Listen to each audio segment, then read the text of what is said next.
Bueno, Sergio, a desfilar. Xa vichedes o interesante que é escoitar a Manolo, escoitado en efervesciencia porque teredes a oportunidade de aprender moitas cousas sobre a ciencia. Quedan moitas preguntas, o tempo é corto, como sempre ao longo do día vos estou dicindo que o que queremos é presentar temas para que veades de que se fala de química en Galicia e despois nas preguntas podedes preguntar o que queirades. Quen ven agora é un amigo ao que me é moi difícil presentar, porque levamos máis de 50 anos de vida en común. Bueno, en común que a súa muller, Victorita, que está ali presente. Somos compañeiros desde o primeiro curso da facultad. Cando pensamos que elemento químico traer aquí ás xornadas, pensamos de moitas cousas. Pensei sobre o ouro, sobre o wolframio, de que levades escoitado moito tempo, pero nos pareceu que era tan trascendente o mercurio. Primeiro porque mercurio é elemento típicamente español, como xa contáchedes varias veces, escoitáchedes varias veces decir. O mercurio é un elemento trascendente na historia da metalurxia española. E temos a sorte de que Sergio é un especialista, leva casi toda a súa vida dedicado ao mercurio. De modo que vos vou a presentar a química do mercurio dunha maneira moi atractiva. Boas tardes. Vamos a ver. Facede, como decía un gran amigo noso, lamentablemente xa non está aquí, facedeñe a raíz cúbica como mínimo a todo o que acaba de decir Manolo. É dicir, eu teño efectivamente unha certa pasión por este elemento e non son o único, porque como vedes, a primeira proxección recolle unha frase do profesor Felipe Calvo, foi catedrático de metalurxia da Universidade Complutense, lamentablemente xa non está con nós, era un sabio na metalurxia, sobre todo na metalurxia dos españois, e que di que o mercurio é o metal máis singular e máis español. Isto último sona un pouco a Vox en estos momentos, pero, sin embargo, o que quería decir é que, efectivamente, como veredes, este é un elemento moi ligado co país. Bueno, en primeiro lugar, vamos a facer, como non, estamos falando da tabla periódica, vamos a facer unha ubicación do elemento na táboa. Lamentablemente, non puiden usar a táboa que se presentou esta mañán aquí, porque non tiña esa táboa no momento en que preparei isto, pero, bueno, en calquer caso, este é a táboa da Real Academia, a Real Sociedade Española de Química, en galego, que tamén está aí. Bueno, como vedes, o mercurio está no grupo 12 da táboa, e xunto cos elementos máis lixeiros, tin e cadmio, e co elemento sintético copernicio, forman o grupo 12. Sabedes tamén que o símbolo e o nome non coinciden, pero non vamos a entrar en eso porque o tempo é efectivamente moi escaso. Tedes o fermoso libro que publicaron o profesor Bermejo González de Maneiro recentemente, onde se recolle a razón por que non é MR, por exemplo, senón é HG, e por que o nome ese de Mercurio, si ven do planeta Mercurio, si ven do deus menor Mercurio, mensaxeiro dos dioses. Hai unha interesante discusión aquí que non é o momento de encontrar. Eu sí quería dicir un par de cousas moi pequeniñas en esta especie de prólogo, moi pequeniñas sobre a ubicación do grupo na táboa, porque iso sí que creo que é interesante. Se recordades a táboa que se presentou esta mañán, o grupo está xusto na fronteira dun bloque de elementos na esquerda, que se coñece habitualmente como metais de transición, e un bloque da dereita que son metais ou elementos dos grupos principales. Entón, houve sempre unha polémica de onde ubicar o grupo do mercurio, se eran realmente metais de transición ou eran metais dos grupos principais. Bueno, esa polémica reverdeceu un pouquiño no ano 2007, cando a revista Angevante Chemie publicou un artículo con un título un pouco escandaloso, que decía: o mercurio é un elemento de transición. Bueno, vamos a ver.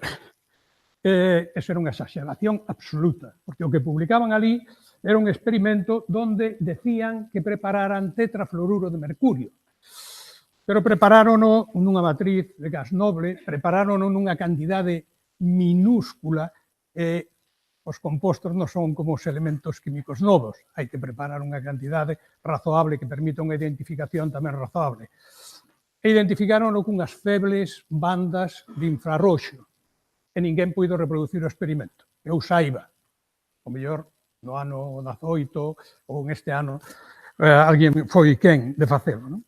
En calquer caso, en opinión de moitos expertos, aínda que eso fora certo, eso non significa que o mercurio sexa un elemento de transición, senón que, máis ben, sería unha anécdota na súa química. A química do mercurio móvese nuns estados de oxidación en donde a subcapa D está completa, de acordo ca definición da IUPAC de elemento de transición, pero significa que non deberá de ser considerado tal. Pero é unha polémica na que non quero perder moito tempo, simplemente apuntala aquí. E pasamos rapidamente ao descubrimento, porque isto sí que fixeron fincapé esta mañán na importancia que ten o ubicar os elementos cando se descubriron, quen o fixo, porque iso ten unha importancia e un impacto, sobre todo, a nivel pedagóxico, non? Pois ben, aquí non podemos facer, xa sabedes que non podemos facer, porque Mercurio é moi anterior á humanidade. É dicir, o Mercurio emítese á superficie terrestre por medios naturais, esos medios xa funcionaban cando o home apareceu.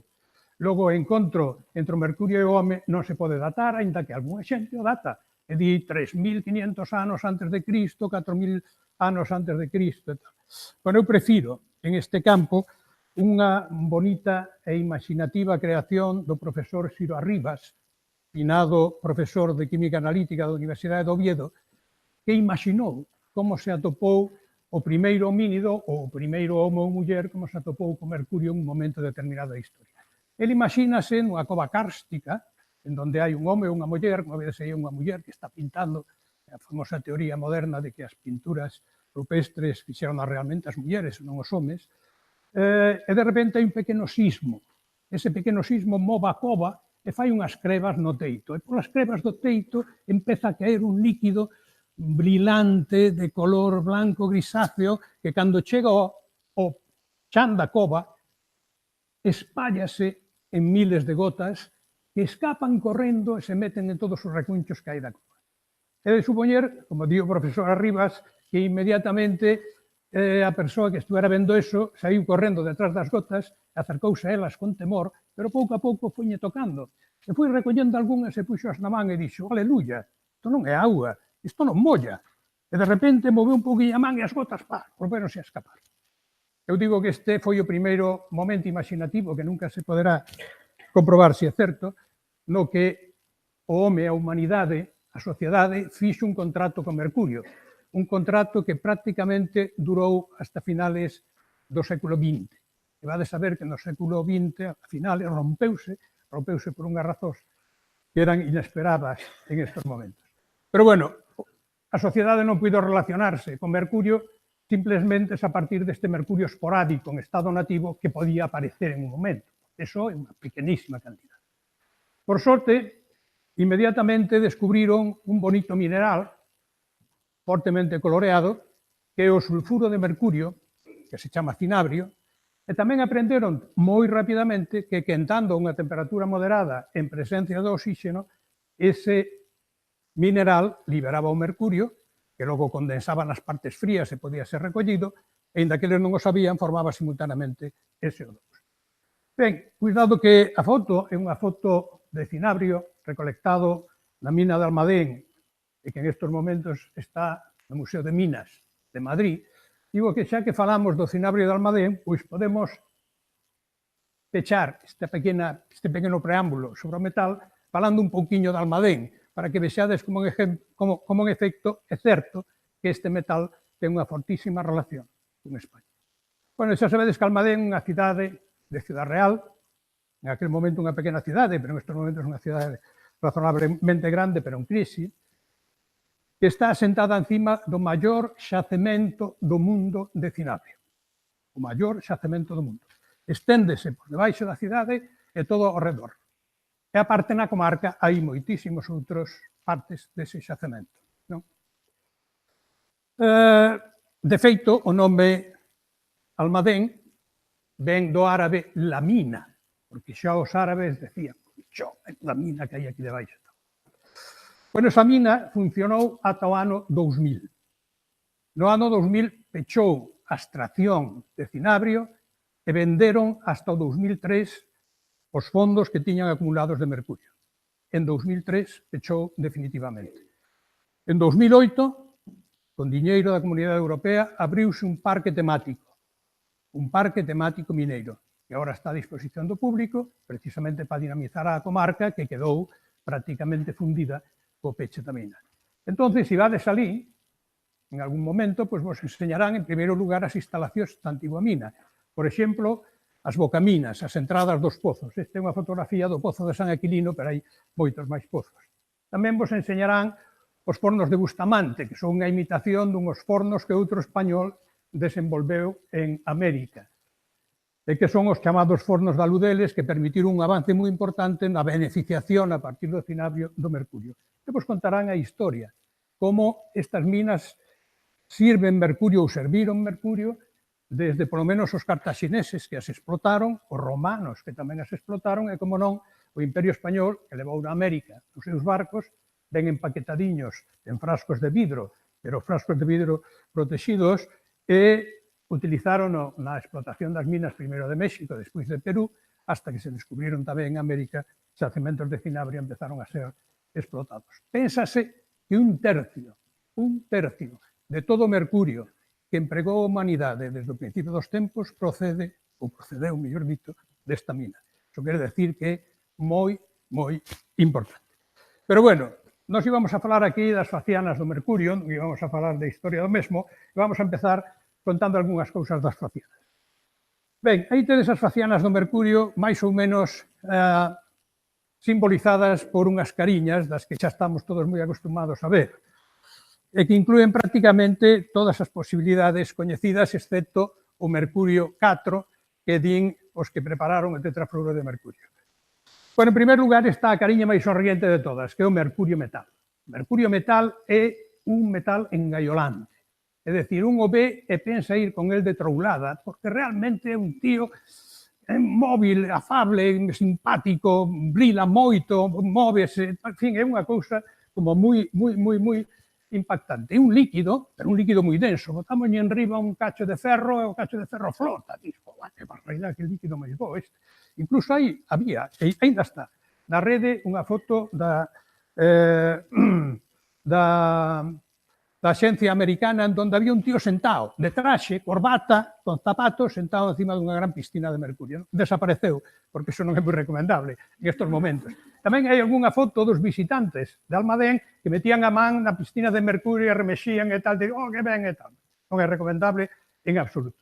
Entón, esa cariña, que ademais ten a propiedade de disolver metais preciosos, os aliaxes que forma son moi útiles, de feito toda a metalurxia artesanal que en estes momentos fai do ouro se basa en esas cousas e tal, todo iso fai esta forma química, a forma estado oxidación cero, moi atractiva, de esa cariña moi simpática.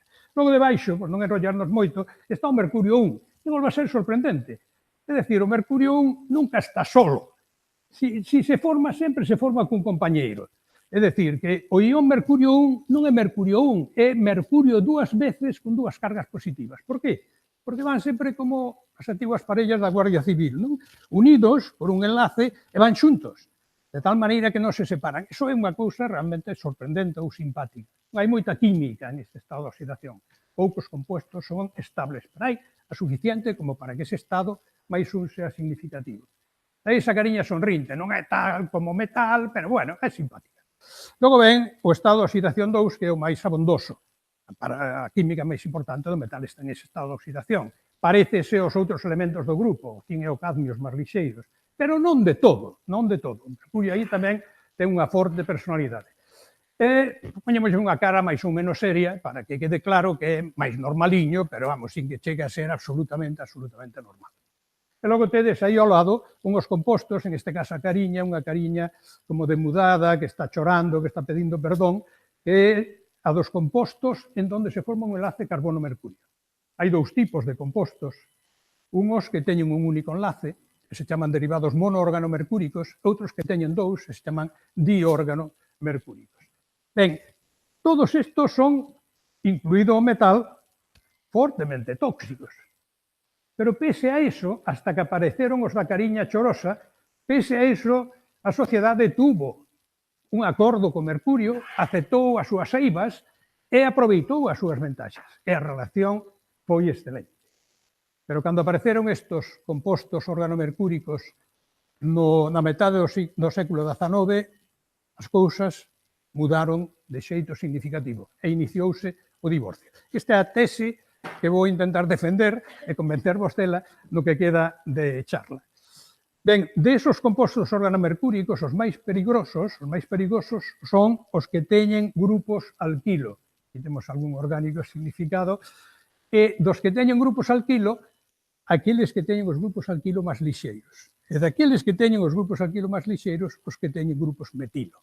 Esos son realmente os perigosos e, aínda sendo todos tóxicos, os que son hipertóxicos, e veredes que mudaron a percepción da sociedade con respecto ao mercurio de maneira brutal, non se pode decir de outro xeito. Vamos entón a falar do protagonista. O protagonista, pois, vai a ser o catión metilmercurio. Aquí tedes unha representación simbólica do que é o catión. A parte de arriba, que leva o gorro, a cabeza, é o átomo de mercurio, que, como vedes, ten pinta de tolo, de un pouco virado, que está realmente feito unha porquería. O corpiño verde, con botóns, eso é o carbono, e logo despois penduran dai tres pernas pequeniñas que son os tres átomos de hidróxeno. Isto ten unha carga positiva, é dicir, isto non se xera solo, ten que ir acompañado dun anión, unha carga negativa, ou outra anión, que compense esa carga. Vamos a ver cando aparece. Bueno, pois aparece en Londres, como vedes, en 1850 e 1860. Vamos a ver por que esa imprecisión. En ese momento, nun instituto, Royal Institute, donde traballa o profesor Frankland, prepárase o primeiro composto de metilmercurio coñecido a través dunha reacción relativamente simple. Non vamos a entrar en eso, en como é a reacción, pero o caso é que se prepara ioduro de metilmercurio. Repito, anos 50. Nos anos 60, dous investigadores están traballando no mesmo laboratorio, pero non xa baixo a dirección de Frankland, preparando dimetilmercurio, é dicir, o composto de organomercúrico que en vez de ter un enlace carbono-metilo, ten mercurio-metilo, ten dous enlaces mercurio-metilo.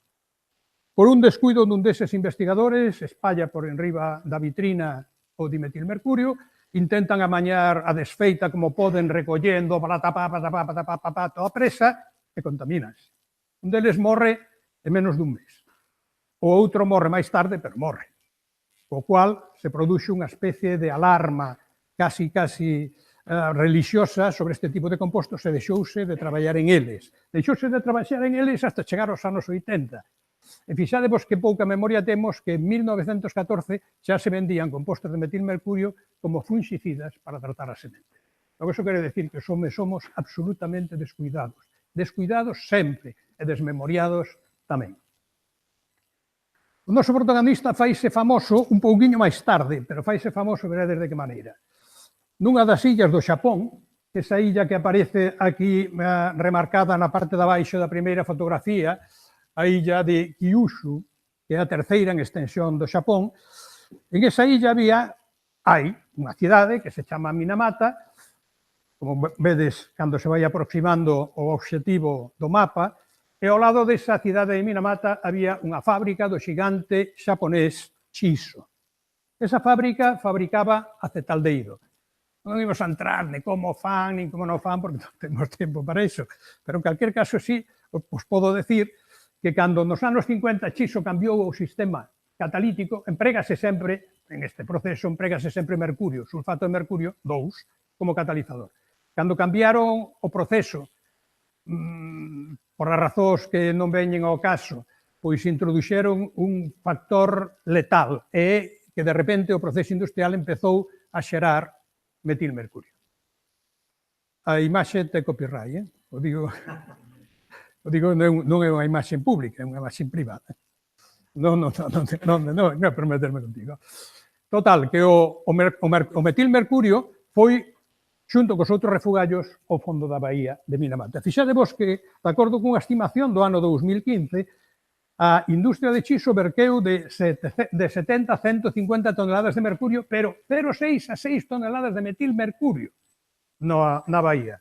Obviamente, produxose o que cabía esperar. Houve unha amplificación do metilmercurio a través da cadena alimentaria, primeiro o plancton, despois os peixes pequenos, logo os peixes grandes, os que vivían na ribeira empezaron a comer esos peixes e de repente disparáronse os ingresos no hospital primeiro de Minamata e despois nos hospitales do país. Ninguén sabía que era o que pasaba, porque era absolutamente, digamos, impensable que aparecera ali metilmercurio.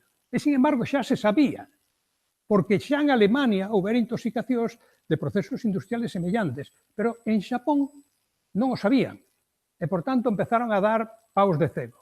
Primeiro concluíron que tiña que ser un metal, empezaron a decir sería talio, si sería non sei que, sería non sei cuánto. O caso é que os enfermos que ingresaban no hospital,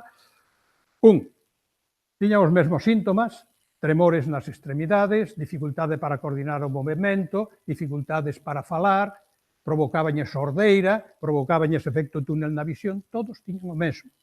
E cando a intoxicación era grave, morrían, sin máis. Bueno, viñeron expertos de todas partes. A Chiso dixo que ela non era, faltaría máis, non sei que, discutiu, tal, foron a... Bueno, vamos a poñer unha foto despois, vamos a poñer xa. Primeiro, os efectos indican simplemente que o tóxico está afectando o sistema nervioso central, sobre todo está afectando as zonas relacionadas cas funcións sensoriais e cas funcións motoras, pero o problema é que nos nenos que tamén se intoxicaban, descubriuse que podían ser intoxicados pola nai, no ventre da nai, cando a nai estaba embarazada. Era incluso posible que a nai non mostrara síntomas e, sin embargo, os nenos, cando naceran, tiveran porteseivas. Por qué? Porque os cerebros estaban desenvolvéndose en ese momento e o ingreso do tóxico da nai a través do cordón umbilical pois provocouñes moi serios problemas. Despois vamos a ver un exemplo fotográfico, claro está. E o mesmo aqueles que eran alimentados pola leite materna nos primeiros meses, tamén a través da leite se podía transmitir o tóxico. Bueno, tardouse hasta o ano 68 por parte do goberno xaponés en recoñecer que o tóxico era metilmercurio e que o responsable era a fábrica. E desde entón siguen problemas de tipo de xuizos para as víctimas, intentar que lle recoñezan que son víctimas dese problema e que, por tanto, merecen ser indemnizadas. Esta é a foto que vos quero poñer, que me parece unha foto máis esperanzadora que as que fixo Eugene Smith. Eu non sei se coñecedes o libro de Eugene Smith. Eugene Smith foi un fotógrafo reporteiro americano, que foi a principios dos anos 70 a Minamata. E fixo unhas fotos que son impresionantes, preciosas. Nas miñas clases empregadas, pero son moi impactantes. Moi impactantes. A única que é un pouco, digamos, compensadora é cando se ve o director, o presidente de Chiso, sentado no xuízo que lle estaban facendo, sudando a gota gorda e o axudante limpándolle con un pano a frente do que sudaba. Pero o resto, é dicir, as figuras dos nenos, que fotografiou Eugene son terribles. Aquí hai un pouco máis de optimismo, non moito. Como vedes, trátase dun médico do hospital de Menshuyen, que foi un hospital especial que se fixo para o que en aquel momento se chamou enfermedade de Minamata, despois se supo que era simplemente unha intoxicación por metilmercurio, e un dos nenos que naceron crebados por culpa da intoxicación no ventre materno. Como vedes, hai boa relación entre eles, hai unha sonrisa, hai, de alguna maneira, unha certa esperanza, pero non deixa de ser, como podedes ver, no estado do agora xa xoven, non deixa de ser un problema. O segundo aldabonazo produxose en Irak. Irak xa tivera 2 brotes de intoxicación por metilmercurio, pero na casa do pobre sempre chove polo menos 3 ou 4 veces, entón volveuñes a tocar esta vez dunha maneira terrible. Estamos no inverno do ano 71 ao 72. Había unha fame negra no campo de Irak terrible. Entón o goberno de Irak decidiu mercar semente para plantar en México. Semente de trigo e de outras cousas, pero sobre todo semente de trigo. Os proveedores mexicanos, como a semente tiña que viaxar meses nos barcos, e iso era un peligro, sobre todo por os fungos, decidiron recubrir a semente de antifúnxicos de metilmercurio. E tintaron a semente de rosa para que quedara claro que aquela semente era unha semente que só servía para sementar, que non podía ser empregada en comer. Incluso anunciaron nos sacos, decían, non para uso tal. Claro, os iraquíes, o castelán, dominaban un pouco, e, por tanto, polo sacro non se puderon enterar. Pero o goberno iraquí sí advertiu os campesiños, cando lle dou a semente, porque lle regalou, que non podían comela. Pero xa sabedes, hai alguén que o conta así, xa sabedes que os campesiños solen ser desconfiados, sobre todo do seu goberno. Entón dixeron, bueno, que fame que fai, temos aquí isto, que ainda non podemos plantar, que estamos en pleno inverno, vamos a dar aquí aos cans a ver que pasa. Fixeron fariña, diron aos cans, e os cans encantados. Aquilo non pasa nada. Porque non sei se sabedes que o metilmercurio é terriblemente revirado. Podes tomalo e os síntomas de intoxicación non manifestarse en meses. Hai pouco intoxicouse unha profesora americana, un pinchazo fortuito nun guante ou traballar nunha caixa seca, esta vez con dimetilmercurio, iba a facer unha referencia de RMN, pinchouse, tardou meses, ao cabo dos meses morreu fulminante. E foi un caso que tuvo moita repercusión. Bueno, o caso é que eles comeron. En decembro do 71 e sobre todo en xaneiro do 72 empezaron a fluir xente intoxicada aos hospitais de maneira terrible. O réximen intentou disimular a pandemia tóxica, se lle podemos chamar así, pandemia tóxica, pero observadores, digamos, independientes, cifran o número de mortos, o número de afectados, perdón, en 100.000 e o número de mortos, polo menos, en 10.000. Esa é unha cousa, unha verdadeira animalada. Logo, houve que concluir, bueno, vamos a ver, habrá que deixar de traballar cos derivados de metilmercurio e prohibiuse a súa fabricación. Por fin, deixaron de empregarse como fungicidas, non inmediatamente, pero bueno, foi decaendo, tal, en estos momentos xa non se empregan. Pero quedaba outra sorpresa, que eu lle chamo, bueno, houve outros casos, non vamos a entrar en ese, porque estou pasando de medo. Houve outra sorpresa que eu lle chamo a conexión sueca, porque de certa forma foi unha conexión que puxe de manifesto que as cousas non eran tan fáciles de resolver. Nos lagos de Suecia, nos anos 60, empezaron a aparecer concentracións moi altas de metilmercurio nos peixes e tamén nas aves que depredaban neles. Aquilo era sorprendente, porque se ben é certo que algunha industria verquía mercurio aos lagos, é dicir, mercurio 2, o que agora se chama mercurio inorgánico, e non mercurio organometálico, non había nadie que verquera mercurio organometálico. De onde saía ese metilmercurio? Pois ben, os investigadores suecos, Jensen e Jarnelov, descubriron quen o facía. E descubriron que as bacterias reductoras do sulfato, por exemplo, de sulfovibrio gigas, que vivían nos fondos lacustres, eran capaces, porque tiñan a capacidade de metilar o mercurio 2 e formar con el metilmercurio. E daí saía o metilmercurio que entraba nos peixes. Claro, isto era unha cousa moi grave, porque no ano 81, outros dous investigadores, Topping e Davis, demostraron que as bacterias non necesitaban un fondo sólido, como o fondo do lago ou o fondo do mar. Podían facer a metilación en columna de auga.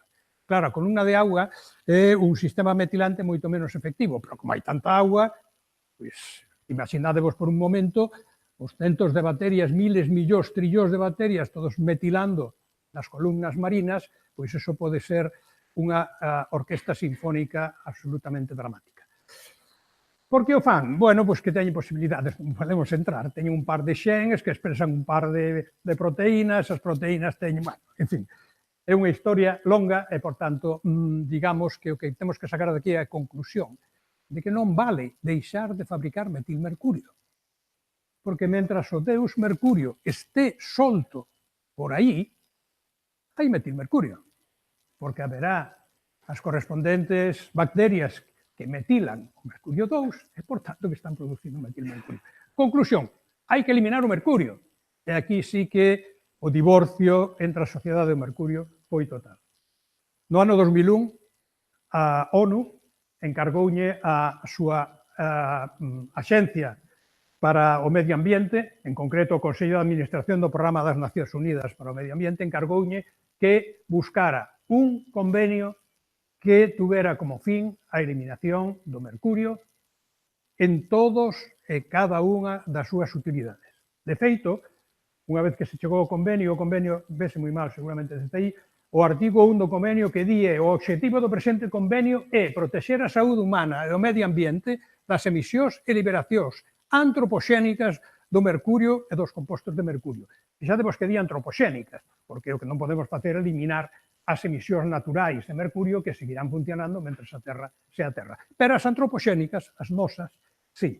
Bueno, traballouse moi duro en isto, e no ano 2013, en xaneiro, asinouse en Xinebra por parte de 140 países, asignouse o preconvenio. E logo, en outubro, fíxose unha asignatura formal en Kumamoto, que é onde está a cidade de Minamata, en honor precisamente a Minamata. E o convenio se chamou o convenio tamén de Minamata. Estou rematando. O convenio entrou en vigor pois o 15 de agosto do 17. Anteayer, non fai moito, pero xa entrou en vigor. En estes momentos comprometéronse do orden de 104 países, non? Dos 140 iniciais, digamos que ratificaron o acordo nos seus correspondentes órganos legislativos 104, e van aumentando, pero en calquer caso está xa asignado. España está metida aí, toda Europa está metida, Estados Unidos está metido, China tamén está metida, logo hai un compromiso serio a hora de eliminar o mercurio. E que mercurio hai que eliminar? Bueno, pois en primeiro lugar, ainda que aí debía de verse en vermello, pero se ve, primeiro que hai que eliminar é o mercurio primario. Non se pode minar mercurio. E as minas pecharon. Quedan algunhas pouquiñas en México, en Perú, tamén no sudeste asiático, pero prácticamente non queda nada. Almadén xa pechar, pero de todas formas, se non hubiera pechado, teria que pechar. Por tanto, primeiro, fora mercurio primario. Non se produce máis mercurio de mina. Acabouse. Segundo, que hai que liquidar? Bueno, pois aí tedes un diagrama de tarta, que supoño que non veredes en absoluto, pero eu axudareivos un pouco mostrándovos cal son as fontes de emisión máis importantes en estes momentos. Este é un documento da ONU tomado de datos de 2010. Hai un xa de 2015, é parello, non é igual exactamente, pero parecese moito. Por tanto, este nos pode servir perfectamente. Estes son as emisións ao aire. Habría que sumar as emisións á auga e as emisións á terra, que tamén as hai, e tamén están contabilizadas, porque hai modelos para facelo. O punto de emisión máis importante, a minería artesanal de ouro e as pequenas explotacións. Segundo, as fontes que queiman carbón, sobre todo as centrais térmicas que queiman carbón, emiten moito mercurio. Terceira, as producións metalúrxicas de metais non ferrosos. E cuarta, as cementeiras. Solo por curiosidade, fixadevos que as nosas tan denostadas industrias clorososa teñen un pequeno cuarterón, pero non é moi grande, pero teñen tamén a súa participación. Esto, solo por curiosidade, eso de cremación quere decir as cremacións humanas. A xente que leva nos implantes unha cantidad de mercurio, porque aínda que pensedes outra cousa, se sigue empregando mercurio nos apaños das dentaduras, sobre todo en Europa, aquí en España xa menos, pero sobre todo en outros países de Europa. E iso, cando van á cremación, pois todo iso sale ao aire, non? Como vai isto? E con isto remato. Bueno, pois o das explotacións de ouro a pequena escala, fatal. Fatal porque, claro, prodúcense ese tipo de explotacións, sobre todo en Hispanoamérica, en África e sobre todo no sudeste asiático, en países que son moi pobres e que moita da poboación non ten outra posibilidade que buscar as áreas auríferas e dedicarse a beneficialas disolvendo o ouro en mercurio e logo, incluso con un soplete, evaporando o mercurio directamente ao aire, quedándose co botón de ouro. Respirando a familia, os fillos, todo eso. Eso resulta prácticamente imposible erradicalo en estes momentos. Por qué? Pois porque os gobernos que hai ali son febles e, sobre todo, porque estas explotacións non teñen permiso de ninguén. Son explotacións absolutamente salvaxes. Os seguintes son as industrias clorosas. Aquí hai optimismo a mazo. Están cambiando todas a tecnoloxía, as que utilizaban cátodo de mercurio, e as que non o cambian, pechan. El noso pechou, 17. Era xa de un... xa non era de Ence, era xa de un gran industrial portugués. Non sei se hinchado por as pegas que lle poñían para seguir ali ou por o que, comprou en Torrelavega outra fábrica e vai a invertir en ela 25 millóns de euros para cambiar a tecnoloxía de membrana. E das 10 que había en España, pois prácticamente ou xa viraron a nova tecnoloxía ou pecharon. Por tanto, aquí as cousas van moi ben. Non van tan ben nas fábricas de cloruro de vinilo, porque o cloruro de vinilo co que se fai o polivinilo, pois hai moitos países, sobre todo China, que son ricos en carbón e que siguen utilizando a fabricación de cloruro de vinilo monómero a partir de acetileno, e o acetileno o teñen a partir do carbón. Entón, aí hai que utilizar unha catálise de mercurio, e con eso se contamina tamén a repera. Están intentando que os chinos, que asinaron o convenio, viren tamén a tecnoloxía e pasen unha tecnoloxía máis suave, como por exemplo a que se usa en Europa ou en Estados Unidos, que utilizan en lugar de acetileno etileno, e desa maneira non necesitan catálise de mercurio. Bueno, colorín colorado, este conto se ha acabado. Se tuéramos moito máis tempo, pois falaríamos máis. Pero en calquer caso, isto é o que hai.